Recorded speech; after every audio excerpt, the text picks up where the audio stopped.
Assalamualaikum warahmatullahi wabarakatuh. Apa kabar anak solih-soliha kelas 5? Semoga dalam kondisi sehat walafiat dan tetap semangat. Sebelum memulai kegiatan pembelajaran pada pagi hari ini, mari kita berdoa terlebih dahulu.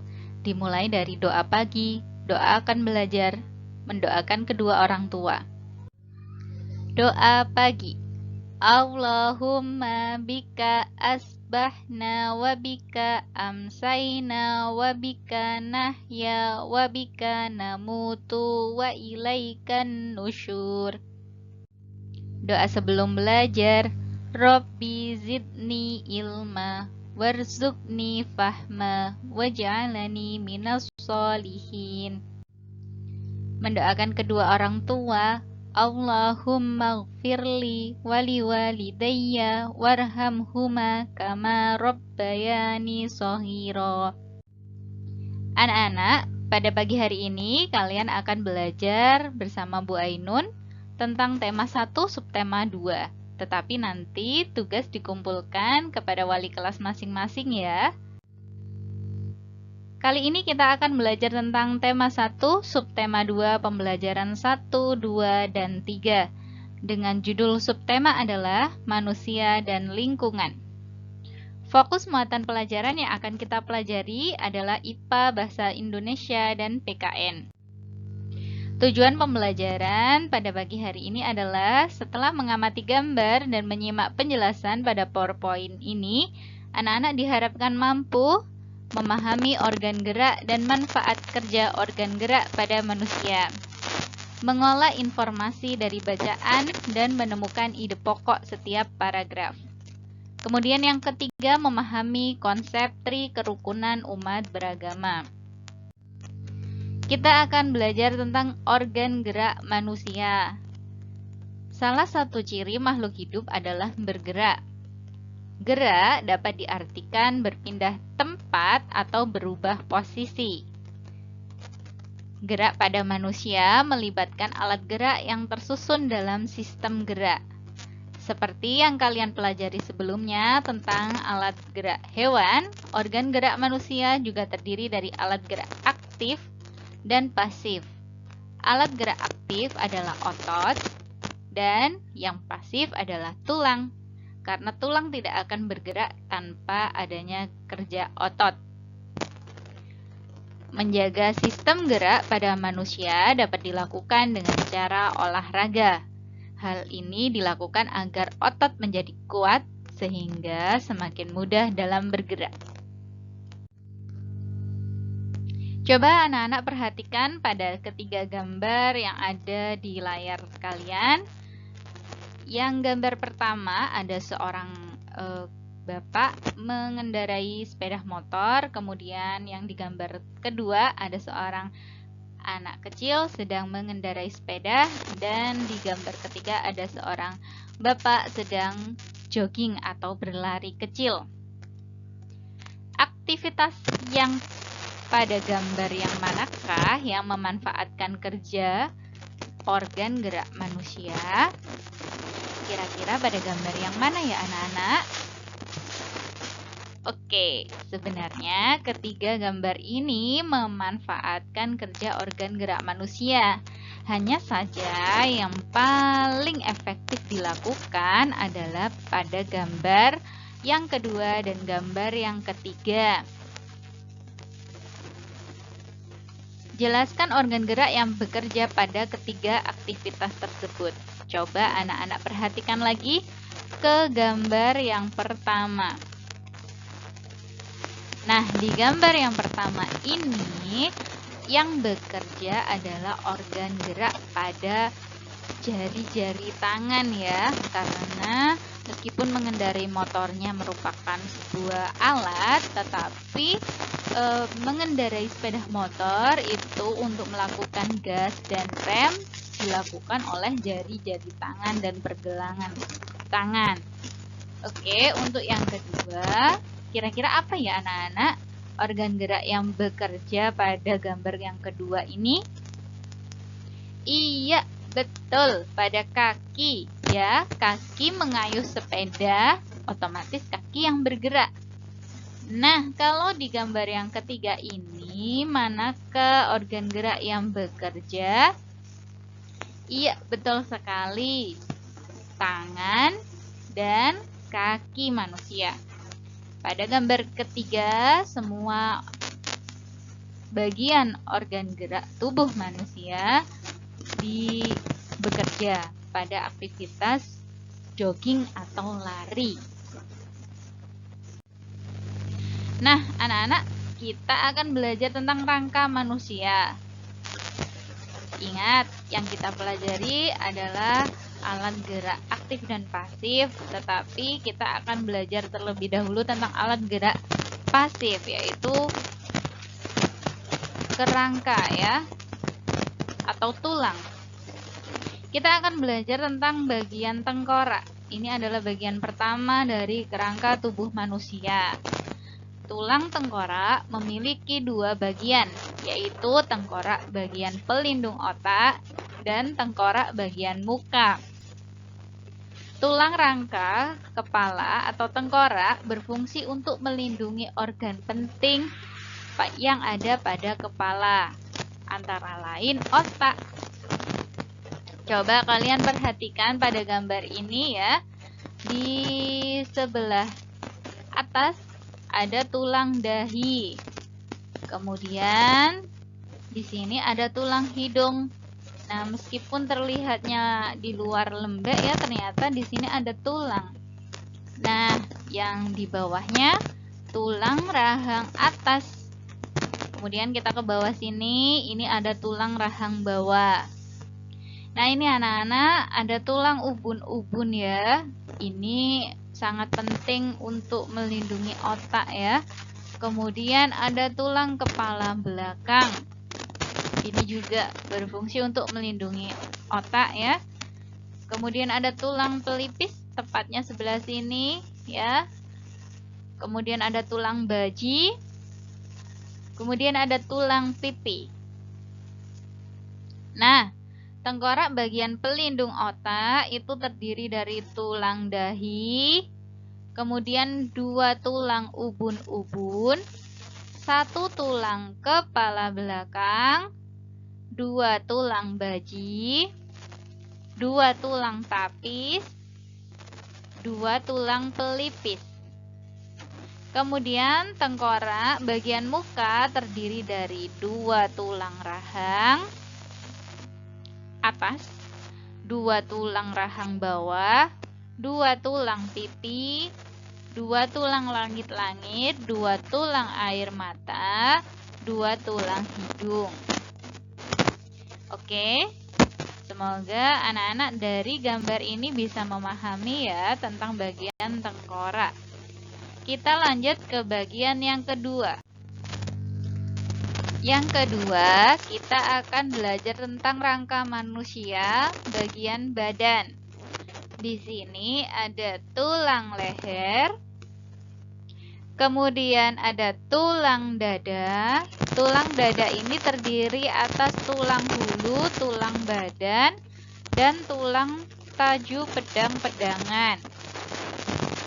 Kemudian ada tulang belikat, tulang selangkah, kemudian ada tulang rusuk, tulang lengan atas, tulang belakang, tulang gelang panggul, kemudian ada tulang paha.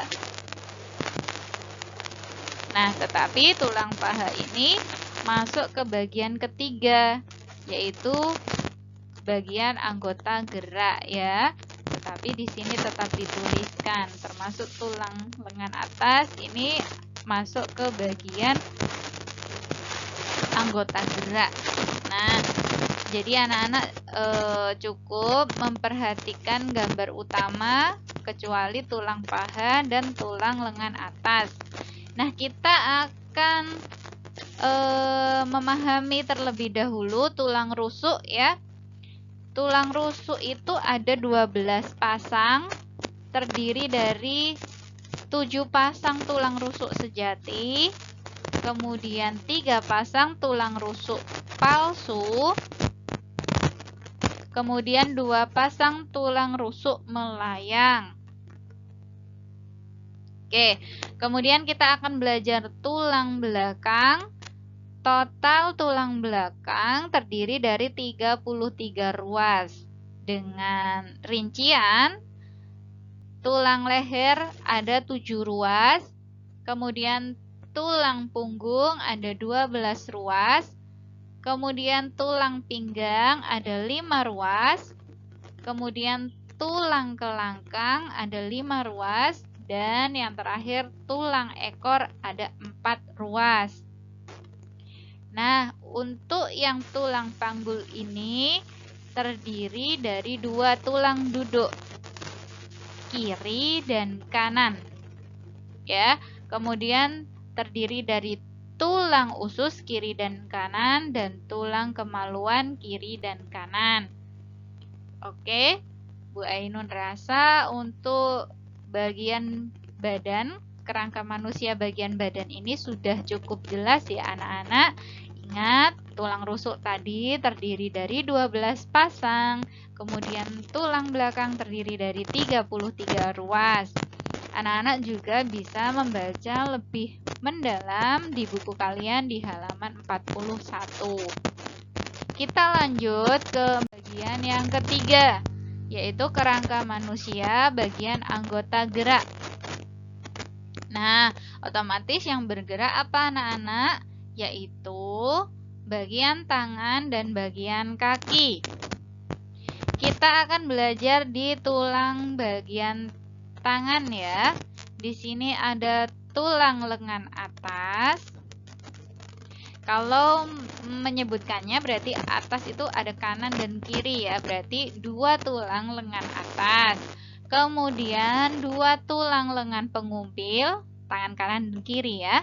Kemudian ada 2 tulang hasta, tulang jari tangan, terdiri dari 28 ruas tulang jari tangan ya. Kemudian tulang pergelangan tangan totalnya terdiri dari 16 tulang. Kemudian kita akan belajar tentang tulang anggota gerak bawah ya. Ada tulang paha, 2 tulang paha kanan dan kiri.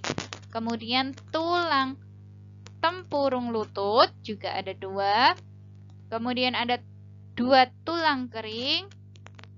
Kemudian ada 2 tulang betis. Tulang pergelangan kaki totalnya ada 14 tulang. Tulang telapak kaki dan tulang jari kaki yang terdiri dari 28 ruas tulang jari kaki dari kanan dan kiri. Oke anak-anak, tadi anak-anak sudah belajar tentang rangka manusia yang terdiri dari 3 tadi ya, dari tengkorak, badan, dan anggota gerak. Sekarang anak-anak akan belajar memahami fungsi organ gerak manusia. Ya, yang kita bahas adalah tulang, kita tidak membahas ototnya. Tulang hasta berfungsi untuk membentuk lengan bawah sebagai alat gerak manusia serta menghubungkan lengan atas dan pergelangan tangan. Kemudian tulang lengan atas. Tulang lengan atas menjadi penghubung antara gelang bahu dan tulang lengan bawah.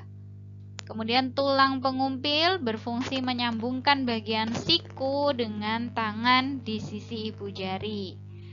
Tulang pergelangan tangan berfungsi untuk menghubungkan tulang jari dengan tulang telapak tangan.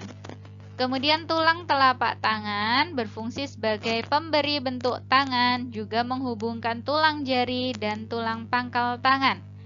Kemudian tulang kering sebagai penahan benturan di kaki dan sebagai penggerak untuk berjalan dan berlari. Sebenarnya masih banyak lagi fungsi organ gerak manusia ya anak-anak, tetapi yang Bu Ainun sampaikan hanya 6 saja.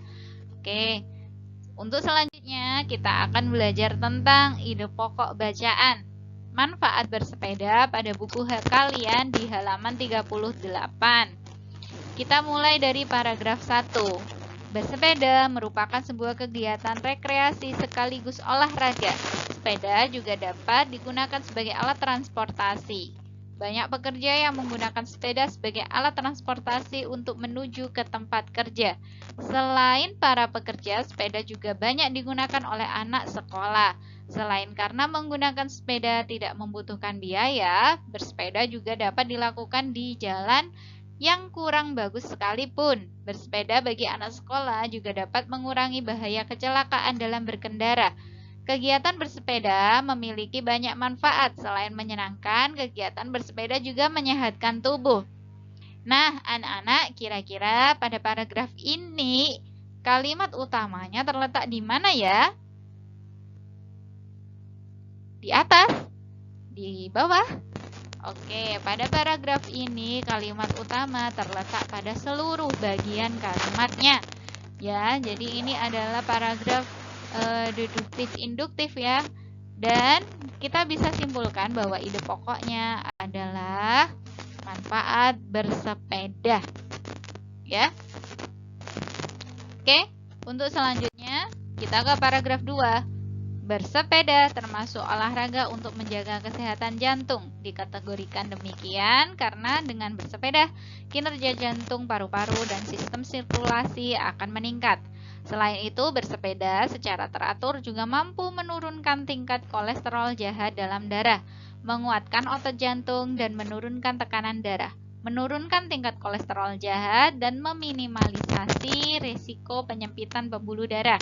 Otot jantung yang biasa dilatih akan lebih efektif sehingga proses mengantarkan darah dan oksigen ke seluruh tubuh semakin baik. Dengan demikian, kita akan terhindar dari gangguan yang berkaitan dengan jantung dan peredaran darah dalam tubuh. Kira-kira kalimat utamanya terletak di mana ini anak-anak? Di awal atau di akhir paragraf? Iya, betul. Untuk paragraf ini, kalimat utamanya terletak di awal, yaitu bersepeda termasuk olahraga untuk menjaga kesehatan jantung. Jadi, ide pokoknya bisa kita simpulkan adalah bersepeda termasuk olahraga untuk menjaga kesehatan jantung, atau cukup kalian tulis bersepeda termasuk olahraga. Ya. Kita ke paragraf 3. Selain menyehatkan jantung, bersepeda juga dapat menguatkan otot tubuh. Saat bersepeda, hampir semua anggota tubuh terlibat mulai dari kaki yang mengayuh hingga mata yang waspada. Banyaknya anggota tubuh yang aktif membuat otot tubuh bagian yang bersangkutan mengalami peningkatan aktivitas. Jika aktivitas bersepeda dilakukan secara rutin, otot akan menjadi kuat dan fleksibel. Selain itu, koordinasi dan kesinambungan tubuh juga ikut terlatih. Selain otot, sendi-sendi pada kaki dan tangan akan ikut aktif. Sikut, lutut, pergelangan kaki, pergelangan tangan adalah beberapa sendi yang akan otomatis bekerja saat bersepeda. Pergerakan yang baik pada persendian akan membuatnya semakin fleksibel. Kira-kira ini kalimat utamanya dulu terletak di awal apa di akhir anak-anak? Coba diamati. Iya, betul. Kalimat utamanya terletak di awal, yaitu selain menyehatkan jantung, bersepeda juga dapat menguatkan otot tubuh. Nah, ide pokoknya kita tuliskan seperti ini. Bersepeda dapat menguatkan otot tubuh. Oke, ada yang masih bingung? Kesulitan menemukan ide pokok? Bu Ainun rasa tidak ya, karena dari kelas 4 sudah dilatih terus untuk mencari ide pokok. Semoga anak-anak tidak mengalami kesulitan dalam mencari ide pokok. Oke, untuk kegiatan yang berikutnya adalah kalian akan belajar tentang konsep tri kerukunan umat beragama. Nah, di Indonesia itu ada beragam agama ya, Islam, Hindu, Buddha, Kristen, Katolik, Konghucu sekarang ya. Nah, ini ada tiga konsep kerukunan. Di antaranya, yang pertama, kerukunan intern. Umat beragama intern itu adalah dalam ya anak-anak, jadi di dalamnya sendiri.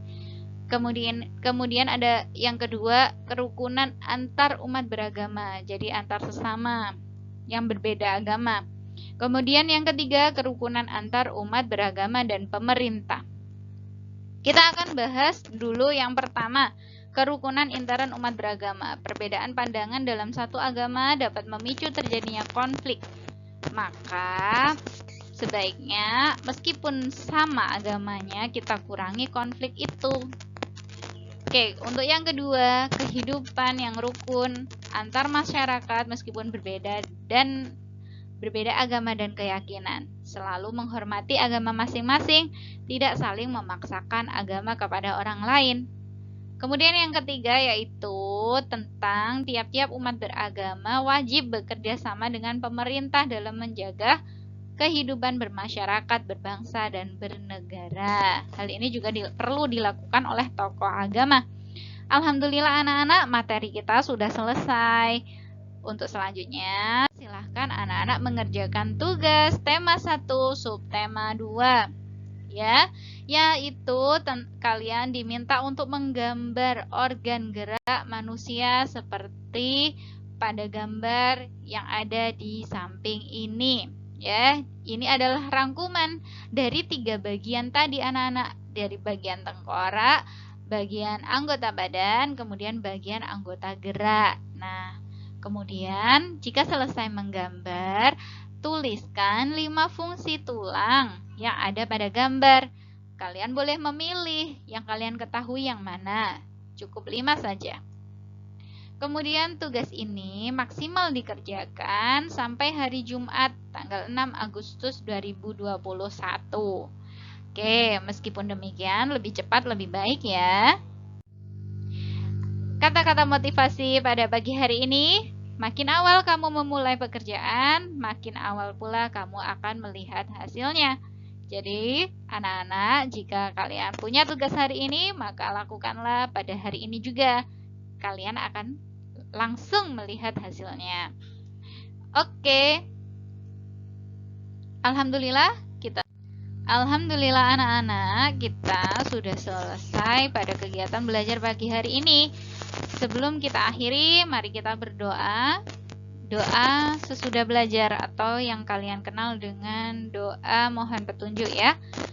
Allahumma arinal haqqo haqqo warzuqna tibaa wa arinal batila batila warzuqna jtinaba. Oke. Bu Ainun akhiri. Terima kasih. Tetap semangat anak-anak. Wassalamualaikum warahmatullahi wabarakatuh.